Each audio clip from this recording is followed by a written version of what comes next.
Hello and welcome back to the channel. Today I'm going to show you step by step how to start a math blog. So basically what we are going to cover today is what is a math blog. I'm going to show you a few examples. In addition, I'm going to help you pick a niche and why you need to niche down when you first get started. Next, we're going to go over why you need web hosting and how to get one. In addition, when you click that first link in the description, you can get a domain name for free for the first year.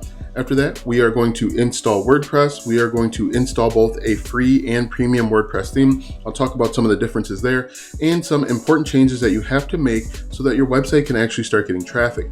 After that, we are going to start writing. I'm going to show you and tell you how to start writing so that you can write fast, and then how to make money with your website. In addition, I'm going to show you and tell you why you need to share your content on social media and about how many blog posts you need to write to get up and running. Now, I want you to check out the first 3 links in the description, as those links will be the links that I refer to throughout the duration of this video.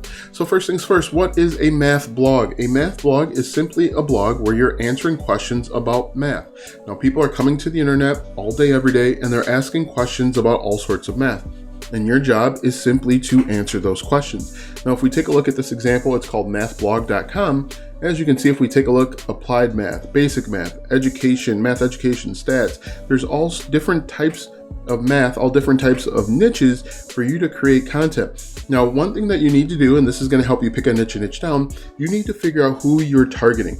Are you targeting high schoolers that need help with their math? Are you targeting middle schoolers? Are you trying to make math fun?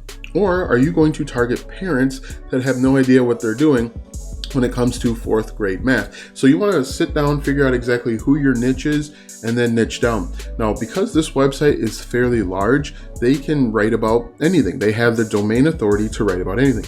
If you're just getting started, you want to pick a niche, for example, maybe applied math, and then niche down. That's an example of an ad that I'll show you in just a moment. But as you can see, they have written or created content about applied math to help solve problems. So if we go back over to our slide deck, that is picking a niche and niching down. One way to help you pick a niche and niche down is you can go back and you can copy the domain name of this website and figure out exactly what content is ranking and the keyword difficulty. So if we click on keywords here, if we click on Site Explorer, I'm going to paste in the domain name, which we'll talk about in just a moment, and you're going to see all of the different words that they're ranking for. Now, what I recommend that you do, since your website's brand new, I recommend that you go out and try and find keywords that have a keyword difficulty of 5 or less. Now, I am in a keyword research tool called Ahrefs. You don't have to use this tool, but it's something that just helps out. So what we're going to do is we're going to change the keyword difficulty to 5 or less and hit enter, and you're going to see all of the different sub niches. For example, rectangular pyramid, you could create content there. Right, rectangular pyramids looks like it's pretty popular if you look at the search volume. As you can see, he's creating a good amount of content about the rectangular pyramid, and it's all ranking. Subtraction algorithms, that's also a niche as well, and that can help you find keywords that you can write on.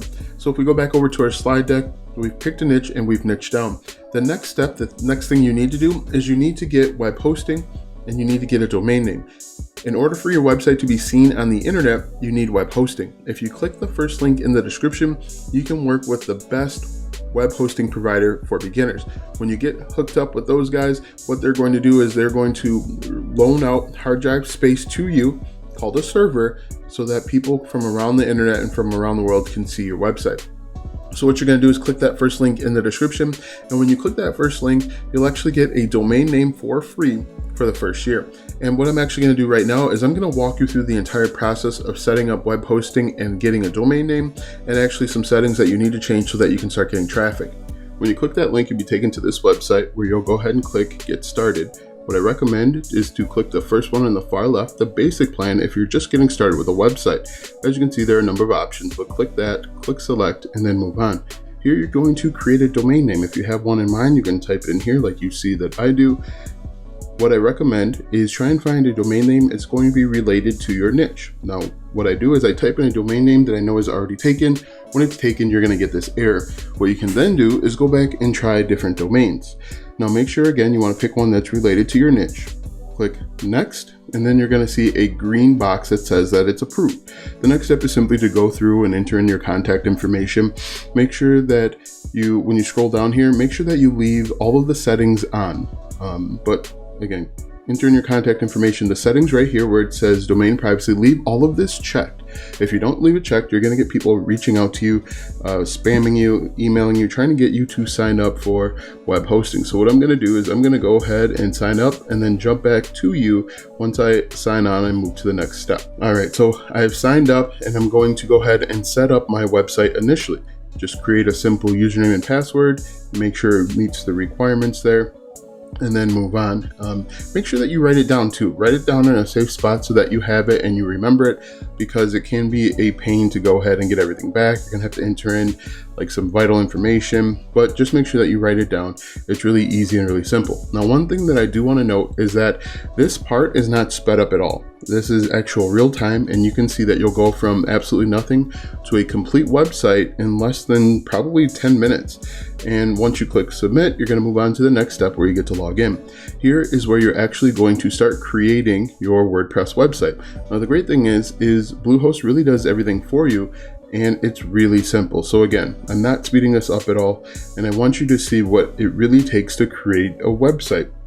Bluehost is going to do a little bit of work in the background for you, and we're just going to actually click on skip this step. This first one I clicked on start a blog, but for the next step, just click skip, because we know what we're doing, and I'm actually going to tell you what to do so that we can get up and running. Click get started right here on the left hand side, and then move on.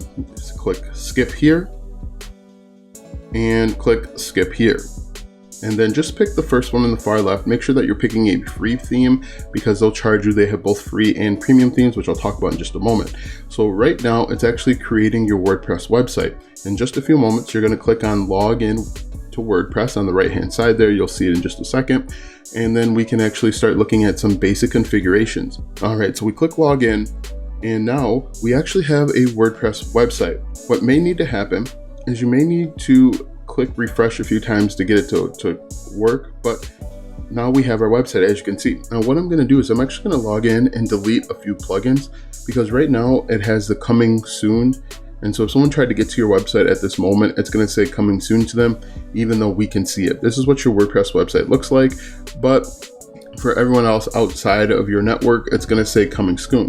So what we're going to do is we're going to go down to plugins eventually, and we're going to delete some of the plugins that we don't need. Now, I talk a little bit about plugins later on, but plugins add additional features and functionality. We are going to deactivate the Bluehost as well as the other plugins that are already activated, and then we can go through and make the necessary changes, which I'll cover in just a moment.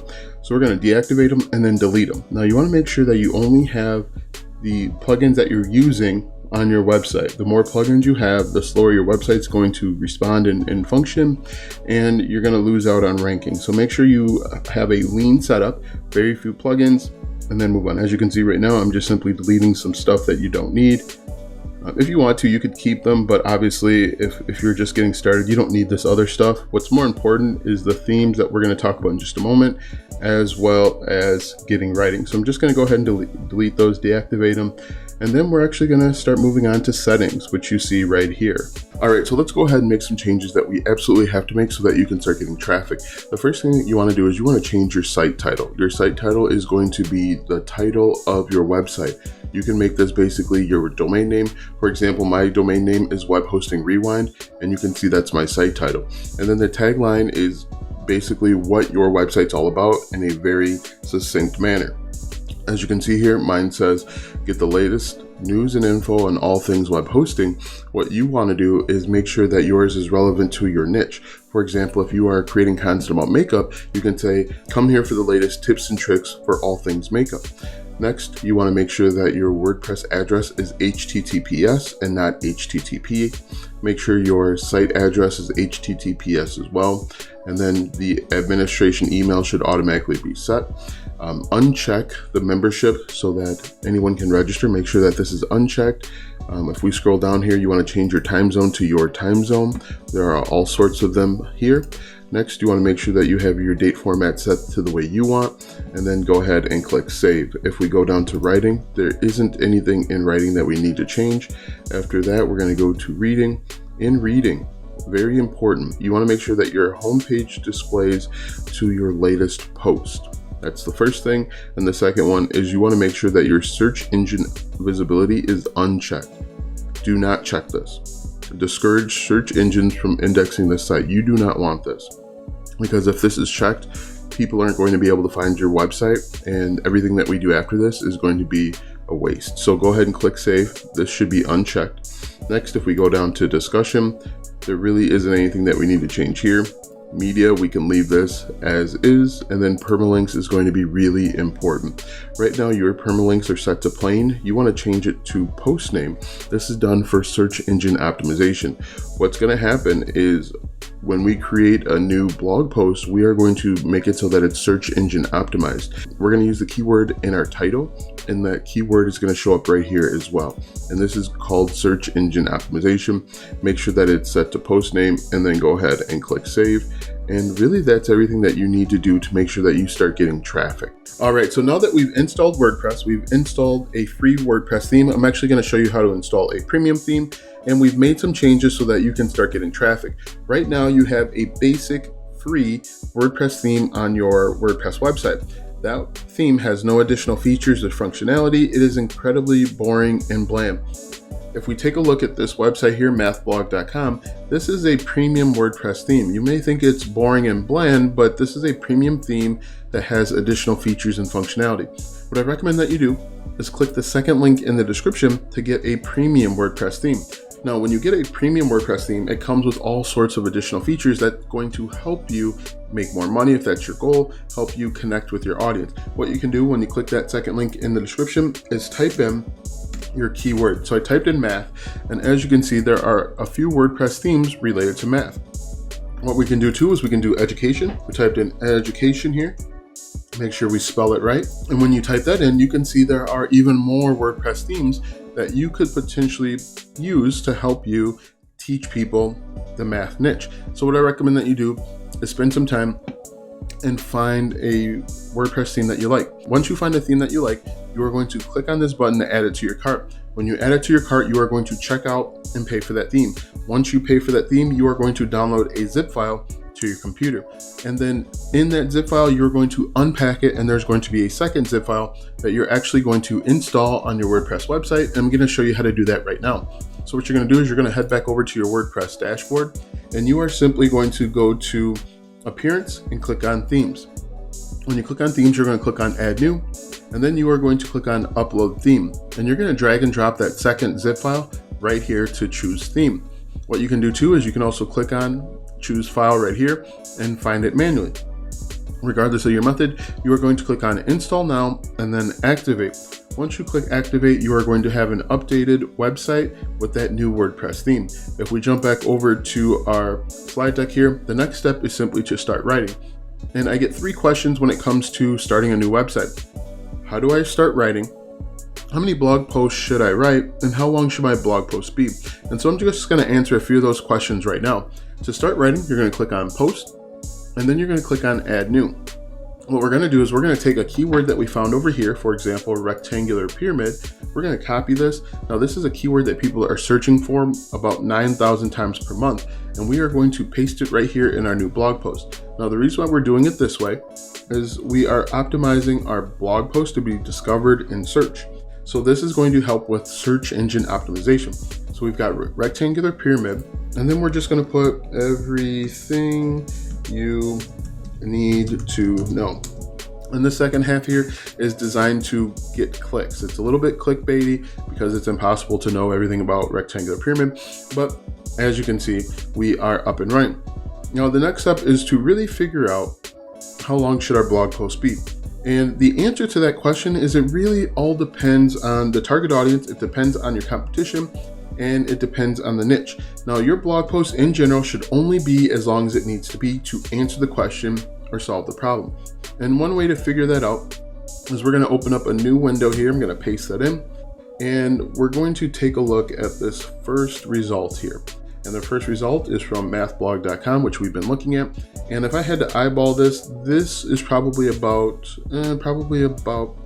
750 words. If we scroll all the way down here, you can see, if we right click, it is 611 words. So it's only 611 words. What you'd probably want to do is you'd probably want to make your blog post about 1,000 words. And one way to make your blog post a little bit longer is to skim through here and figure out what hasn't been answered. Did this blog post not cover something? You want to add that into your blog post. Another thing that you can do is go back over to your blog post here and do a little bit of a brainstorming session. And in that brainstorming session, we are going to type in who, what, when, where, why, and how. So what we're going to do is we're going to take about 10 or 15 minutes and ask questions with regard to our keyword, and that'll actually help us write a little bit longer. So for example, who invented the rectangular pyramid? And what I recommend that you do is in the beginning, because you're only brainstorming, don't worry about getting the word spelled correctly. You want to get all of your ideas on paper so that you can actually start writing, and this will help you write longer and faster. You could say what measurements are included in the rectangular pyramid, for example. Okay, and so you're going to spend about 15 minutes going through and asking and answering these questions. And what you're going to do after the 15 minutes is you are going to keep the good ones that are relevant to your keyword and then delete the ones that don't make any sense. So after we delete that, we're just going to answer these questions, and it's really going to help us write a little bit longer. So who invented the rectangular pyramid? You can say the rectangular pyramid was invented by, whomever it is. And so what you're gonna do is you're just gonna go through and you're gonna answer the questions and solve the problems. Once you're done, you're going to click on publish. When you click publish, your blog post is gonna be available for the entire world to see, hear, read, and react to. The next step, if we jump back over to our slide deck, is to figure out how to make money with our website. Now, if we go back over to mathblog.com, this person is making money with their website in a few different ways. One way that they're making money is simply by ads. If we look on the screen here, there are 3 different ads. There's an ad here, this is a video ad. There's a video ad here down at the right hand corner. And then there's a regular standard ad. And then a 4th ad just popped up. And you can actually make money in this way too. When you first get started, you can actually work with Google AdSense. Most people get started off working with this ad network or ad company because they accept everybody. The cool thing is you just click on get started and they'll walk you through the process of getting everything up and running. And when you work with Google AdSense, they'll automatically place ads right on your blog and website. You don't have to do anything about it. One of the drawbacks to Google AdSense is they don't pay a lot of money when you first get started. What you can do, however, is you can work with premium ad networks like Ezoic, AdThrive, Mediavine, Media.net, and those are premium ad networks, but you need a significant amount of traffic, 1,000, 5,000, 10,000 page views per month before you can work with those companies. Another way that you can make money is simply by recommending or selling other people's products or services. What you can do is you can get started with affiliate marketing. That's the recommending and selling other people's products and services. And when people click on your affiliate links and make a purchase, you get paid a commission. For example, here it says, it talks about these recommended math books. If these recommended math books take you over to Amazon, usually they're affiliate links, and the owner of this website gets paid a commission. Now, the great thing with affiliate marketing is you can make passive income 24 hours a day, 7 days a week. The only drawback to affiliate marketing is you have to make sure that you are promoting products that are in line with your target audience. For example, this is a math blog and you're creating a math blog yourself. You want to make sure that you are promoting math stuff. Maybe there is an abacus that you can promote and so on. If you try and promote basket weaving to people that are interested in math, you are going to have very low conversion. Another way that you can make money is simply with selling your own physical and digital products. These books right here, if they're books that he created, you can get paid a commission, but I'm pretty sure these are all affiliate-based books. If we click on this, these might be his books. I'm not sure. Anyway, the cool thing with creating a WordPress website is you can quickly sell your own physical and digital products, but that's outside the scope of this video. There are tons of other videos on YouTube that will actually show you how to sell your own physical and digital products. So after that, you want to make sure that you're sharing your content on social media. The reason why you want to share your content on social media in the very beginning is because Google is not going to send you any traffic. So if you share your content on social media, that'll actually enable you to start building a following, getting traction early on. And you can share your content on Facebook groups, maybe parent Facebook groups, people that are interested in math help Facebook groups. you can share it there. You can also share it on Instagram, Twitter, TikTok, LinkedIn, really anywhere your customers are hanging out. So that is a good opportunity as well. And then the final question that I get today is about how many blog posts should I submit before I determine if I should continue. In my opinion, you should submit at least 50 blog posts before throwing in the towel. Now, the reason why I think 50 is a good number is simply because you are going to have 50 pieces of content around 50 different keywords, and you just never know what's going to work and what isn't going to work. And by the time you get to your 50th blog post, you are going to write significantly better, and you're going to be able to better answer your customers' questions and concerns. So write 50, write every day for 50 days, or write every other day for 100 days, but make sure you get to 50. Now be sure to check out the 3 links in the description that I referred to throughout this video. The first one was to web hosting, the second one is to get a premium WordPress theme, and the third one is for a free affiliate marketing course. Be sure to like, subscribe, and ring the bell if this video or any other video on this channel helped you out. Thanks for watching, and we'll see you tomorrow.